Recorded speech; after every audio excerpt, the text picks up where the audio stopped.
మార్కాపురంలో శాసనసభ్యులు కందుల నారాయణరెడ్డి 20వ వార్డులో సామాజిక పెన్షన్ల పంపిణీ కార్యక్రమంలో పాల్గొన్నారు. ఆయన తెలిపినట్లుగా కూటమి ప్రభుత్వ విధానంతో ప్రతి నెల 1వ తేదీన పెన్షన్లు మధ్యాహ్నానికి పూర్తవడం ప్రభుత్వ నిబద్ధతకు నిదర్శనమన్నారు.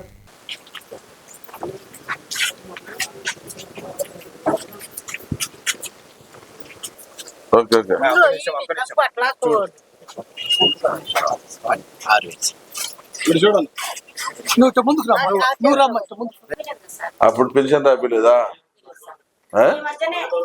ఇప్పుడు కొత్త పెన్షన్ వచ్చిందా?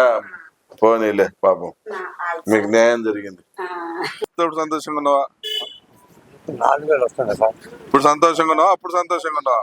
4000 ప్రజలందరూ కూడా ఎంతో సంతోషంగా ఉన్నారు, ఆనందపడతా ఉన్నారు. ఎందుకంటే ప్రజాప్రతినిధులు ప్రతి ఒక్కరు కూడా ఇంటింటికి తిరిగి పెన్షన్లు పంపిణీ చేస్తా ఉన్నారు. మాకు మిస్యూజ్ కావట్లేదు, ఎక్కడ కూడా ఇబ్బంది జరగట్లేదు. మా పెన్షన్ ఒకవేళ ఈ నెల అందకపోయినా వచ్చే నెల 2వ నెల 2 కలిపి ఒకటేసారి ఇస్తా ఉన్నారు.